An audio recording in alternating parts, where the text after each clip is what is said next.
Hello and welcome to another video and the follow-up video on the 1947 CWC Roadmaster bicycle project. If you didn't see it already, a little while ago now I did a video where I did basically a full restoration on this antique bicycle.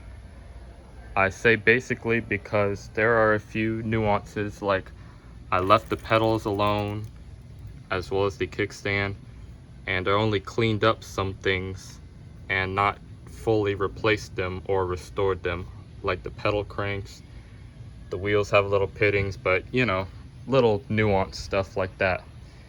And the main thing that I restored was the paint, as you can see. Because if you didn't see that video already, be sure to definitely check it out. It's a little long, but it's a good one. But I'll just briefly recap on the story here. A man up the street, he caught wind that I am into old stuff and old bikes. So he flagged me down on my way home one day and told me about this bike that he had. So I went and checked it out, and he ended up giving it to me straight up for free. But it was a little rough, and it was in pieces, and it wasn't complete. He said he had it for years and he just never got around to doing anything with it. And I took that pile of parts, sourced a few things that I needed, like the wheels, the handlebars, and all that I needed to make it complete. And now we have this beauty. And I mean, it turned out really great. But this isn't how we left it off in the last video. I've added some things that I mentioned I needed to add in the last video. So let's go over all those things. First, we ended the last video with two problems that were preventing me from riding the bike in the last video. First, when I got the bike, I got the fenders, but the front fender only had the front strut on it and the rear strut was missing. So I went and looked for some matching fender struts. The problem is most fender struts on bikes are straight, you know, like just normal struts. But this bike, and I believe a few Western Flyer bikes share them too, but these Roadmasters have these elegant looking curved fenders, or fender struts. And you can probably guess what I'm about to say on that note, but since they have so exclusive of a fender strut shape, I couldn't find any. So what I ended up having to do was just get the cheapest generic strut that I could on eBay, and I bent it as much as I could to mimic the curved shape. And from a distance, unless you knew, you wouldn't really be able to tell. There is this big flat part that kind of gives it away, but you know, it's gonna have to do until maybe one day I can find another one of these so it'll match. But for now, as long as it looks decent and I can ride the bike. It is kind of sitting a little wrong on this side though.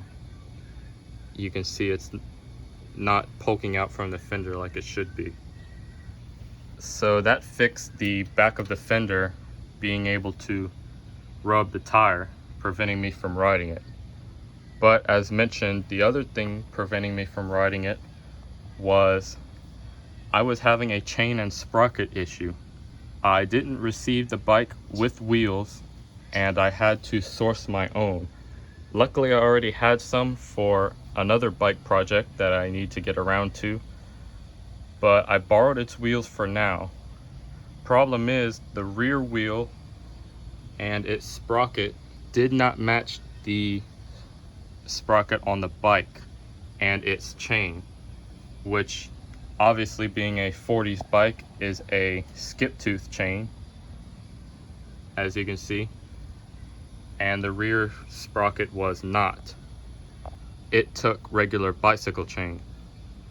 So I looked around and scratched my head a bunch, and eventually what I did was, I'm trying to get where you can see in here, I got a Bendix 20 sprocket because this is a Bendix 76 rear hub.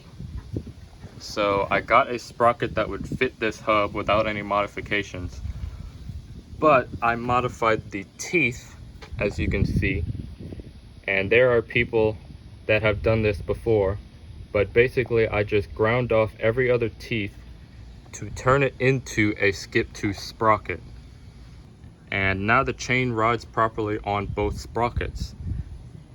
If you're wondering, the sprocket that was on here before was a Bendix 19, and I couldn't just grind every other teeth off on that one because the pitch was different. Skip tooth sprocket has a 1-inch pitch, and the Bendix 20 had 1/2-inch pitch, so essentially when you cut every other tooth off, you're going from 1/2 inch to 1 whole inch. So that's how you make it a skip tooth sprocket, basically. So basically, yeah, that's what I did to solve the chain and sprocket issue. So with those two problems sorted, it is now a rideable operating bicycle. But that's not where we stop with the additions after the last video. You've probably noticed the main one, at least the most obvious, and that are these, I don't even know what you would call these. I wish I knew, but they're sort of these little accent rods on the fork. That's the best term I could come up with. And they go from your front axle nut up here to the stem. It's not really structural, it's more decorative. But I ended up having to make these completely from scratch because they didn't come with the pile of parts that I got either. And I looked for some, but I didn't really find any. And I kind of just was planning to make my own anyway. All I did was take some 5/16 solid round stock. I drilled a hole in the end to make it hollow inside, a few inches deep, so that way I could hammer it flat on the end. Then once it was flat, I drilled the hole through that for the axle nut. It came out a little skinny, as you can see, but it works. I was hoping it would spread out more as I hammered it flat, but it really didn't. I was hoping to get it like this wide or something, but it still works. And then I made a bend in those to come up here to the stem, and then on the other end up here I threaded for the nuts that go through this piece on the stem, and I tapped those to M8 threads just because I already had some M8 acorn nuts lying around. So that took a little while and some ingenuity to pull off, but they came out looking pretty good, as you can see. And I did the best job that I could getting them as straight as possible. They're slightly off, as you may be able to see, but they're close enough. So that's those fork pieces. Again, I don't exactly know what those are called. But moving on, there are 2 other things that I've added since the last video, and there's one more thing that I need to add in this video. I don't know if you can figure it out. You've probably spotted it. It's in the front of the bike. I'll give you a hint. But the other 2 things are, I added another decal to the bike on top of these, which I did in the last video. I added a decal to the seat post tube, and that is sort of the Cleveland Welding Company builder's mark for the bike. As you can see, it says Master Weld Frame, manufactured by Cleveland Welding Company, Cleveland, Ohio. A lot of the older bikes like this had these cool looking builder's marks, or you know, something like that. It's just always cool to look at. And finally, the last thing that I've done since the last video was I put a bell on it. Yep, not that significant, but every bike needs a bell, you know, even one with a horn. This is actually the bell off of my Blue Sears bike with the bike bug engine. I took it off of there because with an engine, why have a bell on there? Because you can't hear it over the engine. And I needed a bell to put on this one, so I robbed it off the bike bug bike. So now this has a bell. But now, at long last, what is the thing that we need to add to the bike in this video? And again, it's pretty obvious. You've probably already spotted it, especially if you watched the last video. If you look right here, the forks have a factory built-in headlight bracket. And obviously we can't just leave that like that. So I got a sweet headlight to put on it. All chrome, good old trusty incandescent bulb. Okay, maybe not trusty because it's pretty dim, but it's got to be period correct. I wouldn't be able to stand an LED in something this old. But yeah, it needed a headlight. It just doesn't look right with that bracket sticking out with no headlight on it. So without further ado, let's complete the look of this Roadmaster and mount this headlight.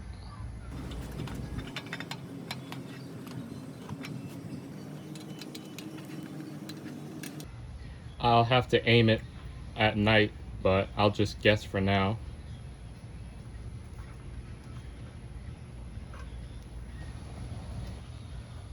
And there we go. Yeah, look how much that changes the look of the bike. That just looks awesome. I gotta figure that it was the thing back in the day to have the bike styled like a motorcycle, because obviously they had the tanks. Then most of them had headlights, at least the upper end models, and taillights. Then all the kids used to put playing cards to rub in the spokes to make it sound like a motorcycle. So it's just cool that adding the headlight like that makes it look even more like a motorbike. But let's go over and have a close look at it. Up top is your power switch. It goes either way for whatever reason, but it does the same thing. Oop, there we go, a little loose. And changing the bulb or the batteries is real easy. I just like this. You push this little button in,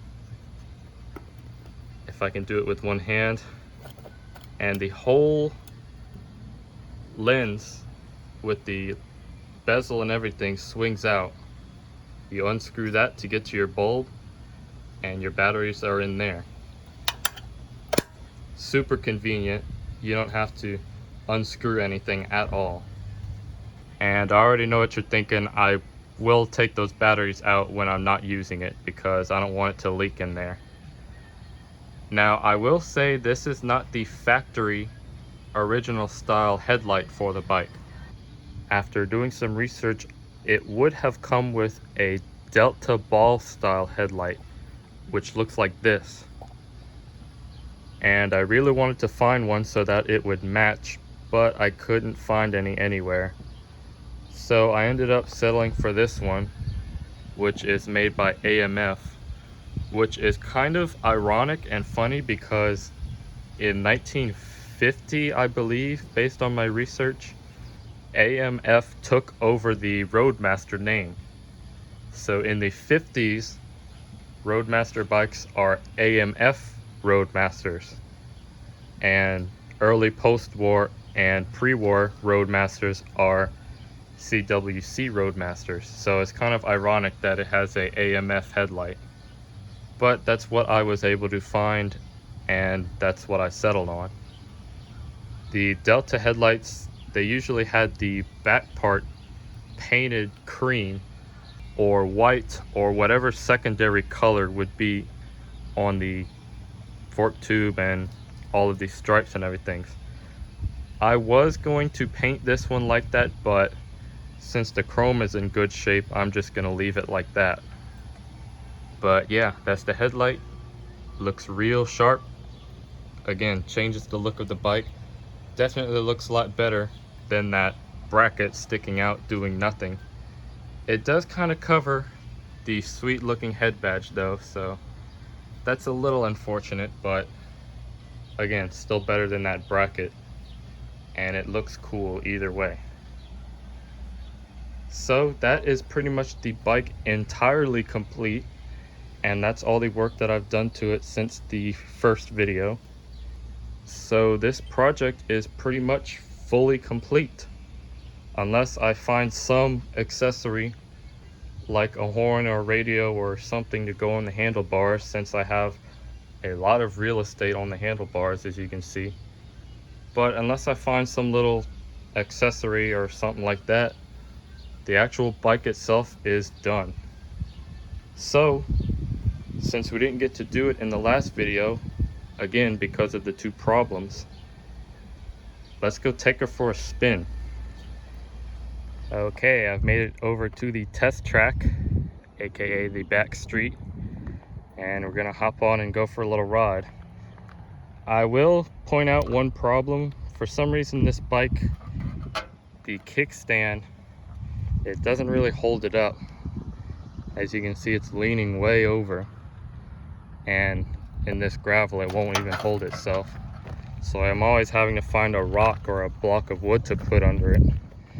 So I'll have to do something about that. So I guess the project is not finished.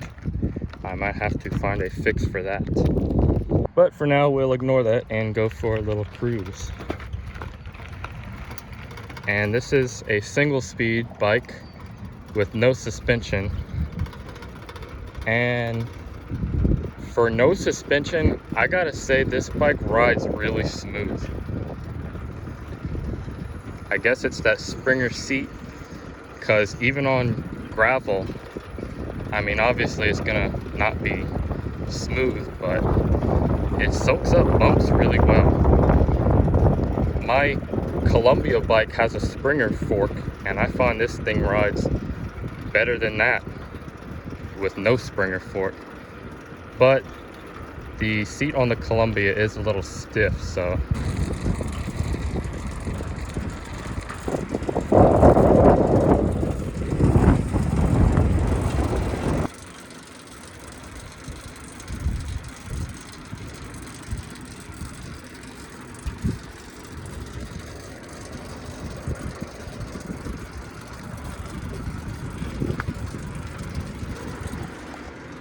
yeah, nothing's rubbing or rattling. Maybe a slight rattle, but I don't know. My Columbia bike has some rattle that I can't figure out where it's coming from.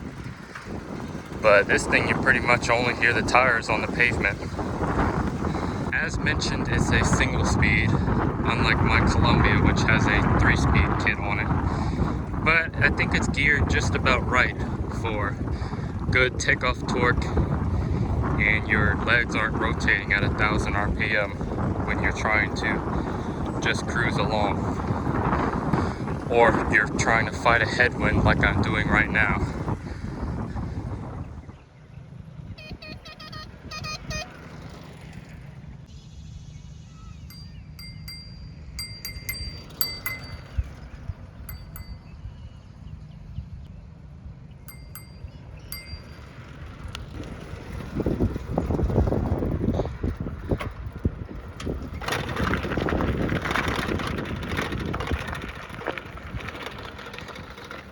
Yeah, even on the gravel, this thing rolls really smooth, which is surprising.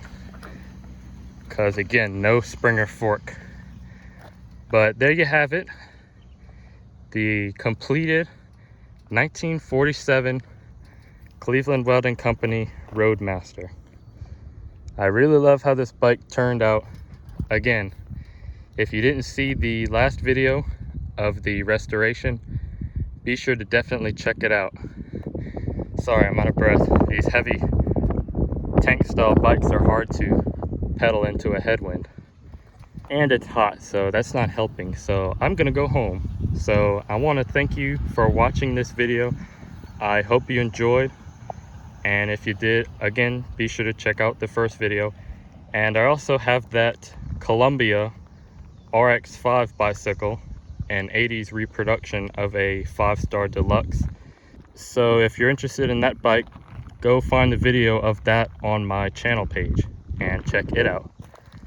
But for now, hope you enjoyed watching all of the work done to this Roadmaster bike. And I want to thank you again for watching, and have a nice day, and hope you have a nice 4th of July weekend. Catch you later.